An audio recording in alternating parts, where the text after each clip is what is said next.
Bienvenue dans cette nouvelle vidéo. Aujourd'hui, nous allons parler de 5 séries que j'ai regardées dernièrement et je vais du coup vous donner mes avis dessus. Et je vais prendre mes lunettes parce que j'ai déjà bien assez mal au crâne. Je crois que ce sera mieux si je les ai, hein. Voilà. Sur ce, du coup, prends-toi un petit truc à grignoter, un petit truc à boire et puis installe-toi confortablement. C'est parti pour cette vidéo. Du coup, la première série dont j'aimerais te parler, je déverrouille la tablette pour lire les synopsis, tout simplement. C'est la série Mes premières fois. Donc le synopsis de cette série. Après une année traumatisante, une adolescente indo-américaine intello transparente décide de devenir hyper populaire. Mais rien ni personne ne lui facilite la tâche. C'est une série qui est du coup en 4 saisons. Les épisodes font à peu près une trentaine de minutes. Et c'est le genre de série que je peux regarder juste pour me vider la tête. C'est le genre de série où, même s'il y a des traumatismes et des choses très très fortes qui sont mentionnées et qui sont très bien mentionnées, d'ailleurs par la même occasion, c'est très clair, c'est très complet, enfin, on sent qu'il y a un vrai suivi derrière. C'est quand même une série du coup qui tourne autour d'adolescents, autour de la vie du lycée, donc c'est pas non plus une série qui va rentrer en profondeur plus. Il y a quand même toujours ce côté légèreté lié au lycée, à l'adolescence, tout ça. Mais c'est une série qui est très bien. Comme toutes les séries adolescentes, t'as toujours un personnage qui a envie de lui fracasser la gueule parce qu'elle fait que des bêtises, même si ils essaient ça d'expliquer par sa psychologie, son comportement. Bah t'as quand même des fois envie de lui fracasser la gueule, mais ça le fait avec le personnage principal et avec d'autres personnages, pas forcément principaux aussi, donc voilà. Mais globalement, c'est une série que j'ai beaucoup aimée. Elle se binge en quelques jours. C'est voilà, c'est réconfortant. De temps en temps, ça fait du bien. C'est sympa. Et puis voilà, tout simplement. Ensuite, du coup, la deuxième série que j'ai regardée, c'est la série Sex Education. Donc, le synopsis de cette série. La rebelle Maëve entraîne Otis, un ado vierge mais doté d'une mère sexologue, dans la création d'une cellule de thérapie sexuelle clandestine au sein de leur lycée. Là aussi, c'est une série en 4 saisons. Les épisodes font entre 30 minutes et 1 heure, suivant si c'est en début ou en fin de saison, s'il y a des choses importantes ou pas qui doivent être abordées. Cette série-là, par contre, j'ai beaucoup moins accroché. Les sujets qui sont abordés, donc tout ce qui est autour du cabinet de sexologie, tout ça, sont très bien abordés. Il n'y a pas de souci là-dessus. Ils abordent plein de sujets importants qu'il faut aborder et c'est très cool. Mais essayer de romantiser ça autant qu'ils l'ont fait, surtout sur 4 saisons, en fait, au bout d'un moment, je trouvais que ça devenait long et redondant. Même si on apprenait toujours de nouvelles choses, qu'ils exploraient toujours de nouveaux trucs. Mais en fait, au bout d'un moment, j'arrivais plus à me concentrer dessus. Et en fait, même si je la regardais en anglais sous-titré français, je ne pouvais pas m'empêcher d'avoir mon téléphone et de faire un truc à côté. La quatrième saison, c'est vraiment comme ça que je l'ai passée, parce que les 3 autres saisons, je les regardais au boulot. Donc, le seul truc que je pouvais faire en même temps à côté, c'était manger. Donc, je mangeais en même temps que je la regardais. Mais ouais, la quatrième saison, je la regardais chez moi et je faisais un truc sur mon téléphone à côté parce que j'arrivais pas à me replonger dedans, à rentrer dedans. Je sais pas. Ça n'est pas une mauvaise série pour autant, loin de là. Mais je sais pas. Non, non, je vais pas accrocher plus que ça.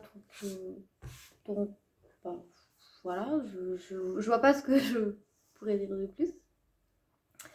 Ensuite, du coup, la troisième série que j'ai regardée ces derniers temps, c'est la série 13 Reasons Why, Au-delà des raisons. Donc, c'est le synopsis, en gros. Acteurs, producteurs et professionnels de la santé mentale discutent de sujets évoqués dans la série comme l'intimidation, la dépression et les agressions sexuelles. Donc, en fait, en gros, cette série-là, si on peut appeler ça une série, donc techniquement, c'est une série parce que c'est plusieurs épisodes autour d'un même sujet.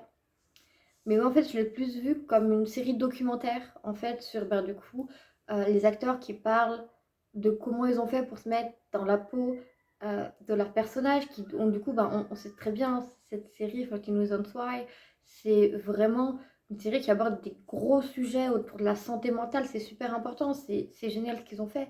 Mais c'est vrai que ça demande une certaine préparation aux acteurs qui ont dû jouer ces personnages pour, du coup, arriver à rentrer dans ce rôle aussi bien sans qu'ils aient forcément vécu les choses qu'on leur demande de jouer, quoi.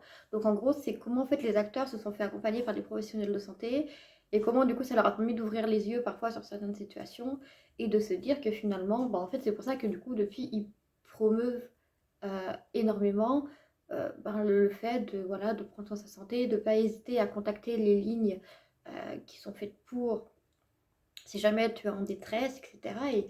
Et c'est très bien, mais je l'ai plus vu comme un documentaire, donc c'est sympa, c'est intéressant, mais voilà, c'est pas le genre de série sur lequel je reviendrai spécialement, mais ça en est quand même une...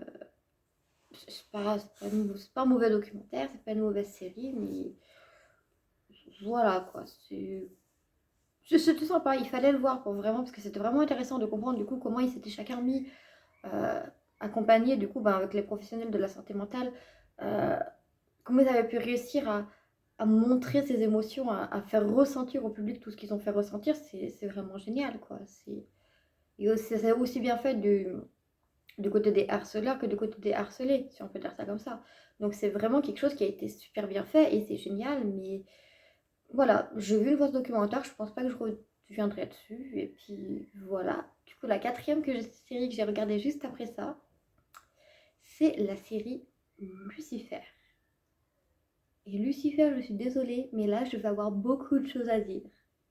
On va commencer d'abord par le synopsis.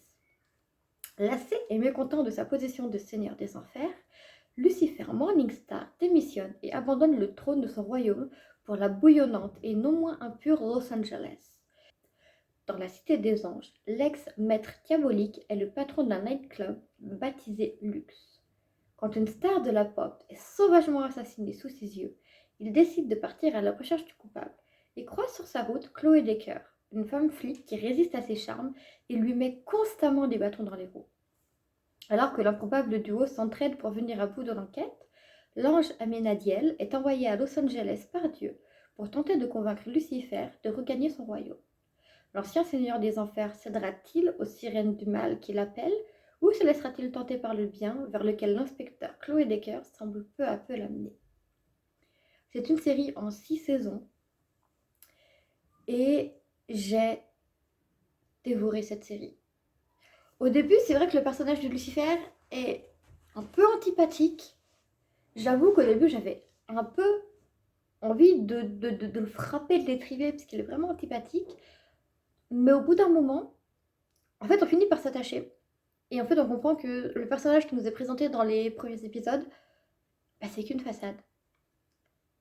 Et il y a un slow burn, mais vraiment slow burn, hein. Parce qu'ils finissent par se mettre ensemble qu'à la 5e ou à la 6e saison, entre du coup Lucifer et l'inspecteur Chloé. Et c'est génial en fait.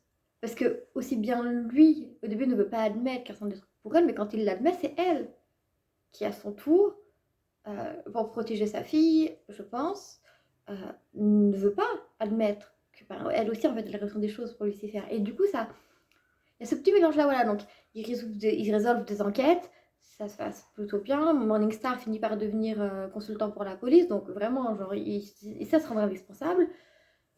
Et en même temps, il y a ce petit truc-là à côté, et ça devient extrêmement attachant. Il y a des péripéties à ne plus en pouvoir, à ne plus en pouvoir. Genre, ces rebondissements sur rebondissements, on apprend des trucs, on se dit, mais attends, mais c'est pas possible. Et puis, il nous... Enfin, voilà, c'est vraiment une super série. Je suis désolée, mais Lucifer, mais je vais y revenir dessus. Je suis sûre, une fois que j'ai fini de regarder toutes les séries qu'on m'a recommandées, mais c'est sûr, je reviens regarder Lucifer. Parce que cette série est géniale. Oui, je vois, je suis désolée, je parle trop, j'ai soif au bout d'un moment, je vois. Ne me demandez pas la rêve de ça, je l'ai pas. C'est une amie à ma mère qui me les a donnés quand elle a déménagé. Elle n'avait pas la place de les emmener, donc voilà. Mais du coup, pour en revenir au sujet, vraiment, mais Lucifer, mais cette série, mais je l'ai adorée. Franchement, si c'est... Je pourrais la mettre en série coup de cœur. Parce que vraiment, je pense que je vais la mettre en série coup de cœur. Alors, si elle n'est pas en coup de cœur, mais c'est quasiment un coup de cœur. Parce que vraiment, je la commençais, je devais arrêter de regarder. J'étais frustrée, je me disais juste, je pensais qu'à une chose, j'étais vivement le prochain temps mort. Je continue en fait. C'était ma seule pensée. C'était prochain temps mort que j'ai. je veux continuer la série, je veux savoir ce qui s'est passé, je veux savoir la fin de l'enquête, je veux savoir qui fait ci, je veux savoir qui fait quoi. Vraiment, c'était une super série. Et celle-là, je ne peux que vous la recommander parce que vraiment, elle était incroyable. Elle mêle tout ce que j'aime et c'est vraiment trop trop cool. Et le petit bonus romance en slow burn, vraiment tout ce que j'aime. Genre vraiment, j'adore ça. Et du coup, pour finir cette vidéo avec une cinquième et dernière série, parce que vous savez que j'aime bien quand je fais mes présentations, 5 produits terminés, 5 séries et 5 films, voilà. Du coup, la cinquième série que j'ai regardée, c'est la série Outlander. Outlander, du coup, je te lis le synopsis. Les aventures de Claire, une infirmière de guerre mariée qui se retrouve accidentellement propulsée en pleine campagne écossaise de 1743. Elle se retrouve alors mêlée à des histoires de propriété et d'espionnage qui la poussent à prendre la fuite et menacent sa vie. Elle est alors forcée d'épouser Jamie, un jeune guerrier écossais passionné qui s'enflamme pour elle et la conduit à être déchirée entre fidélité et désir, étant partagée entre deux hommes drastiquement opposés et deux vies irréconciliables. Alors, Outlander, déjà, cette série, je ne la conseillerais pas à tout le monde.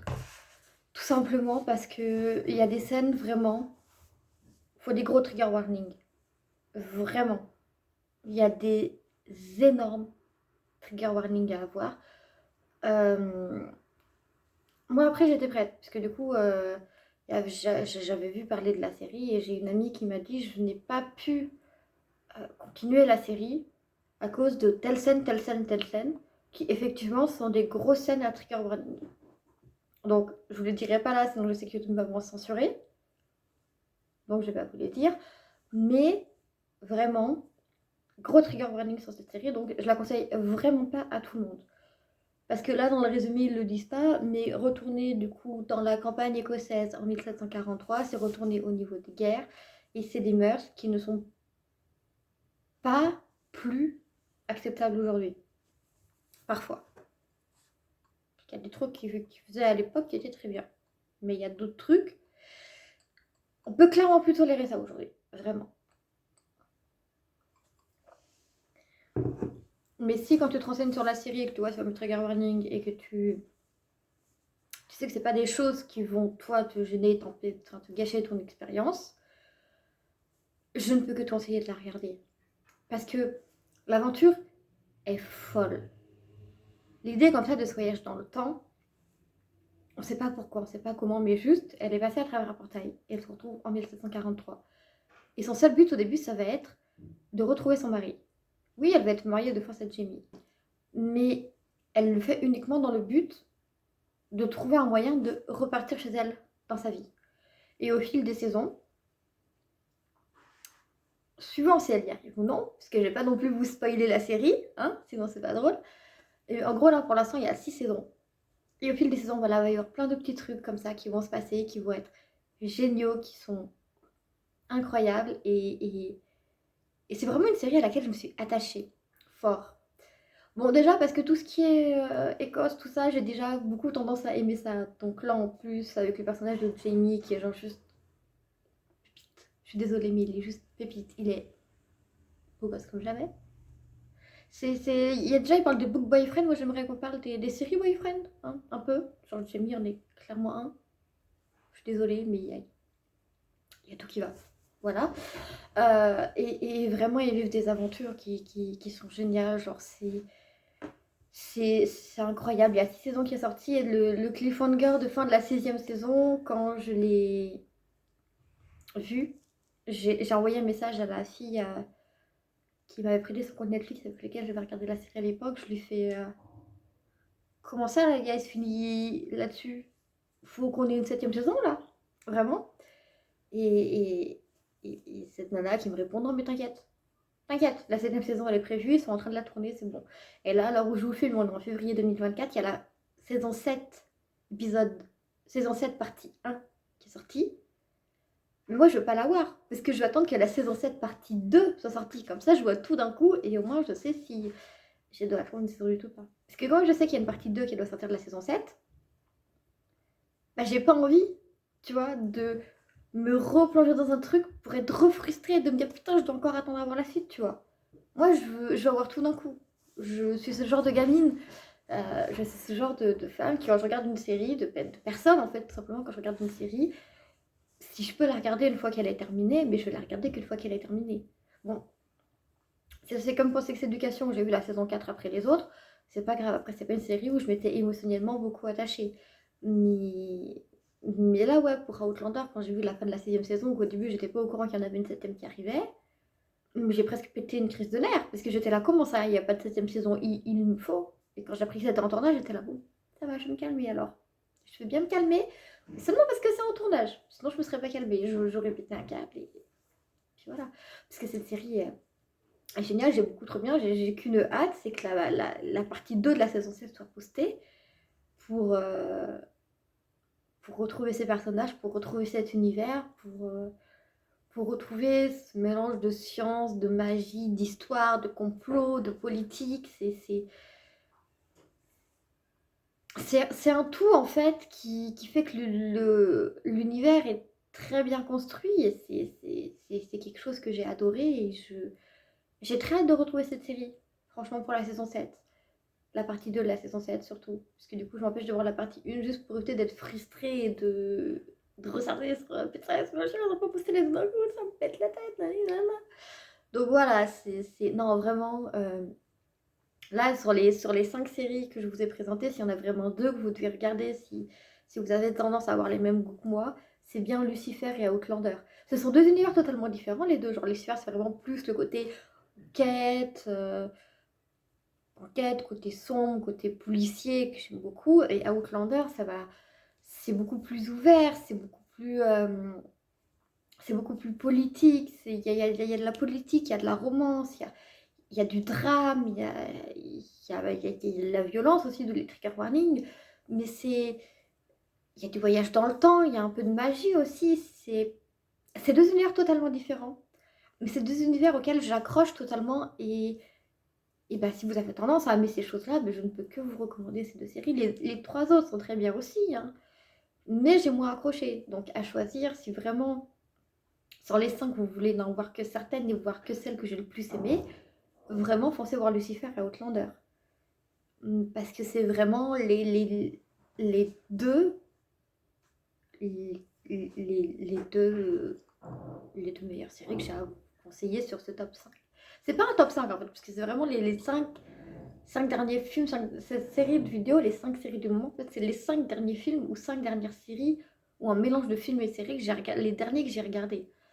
Donc voilà, mais alors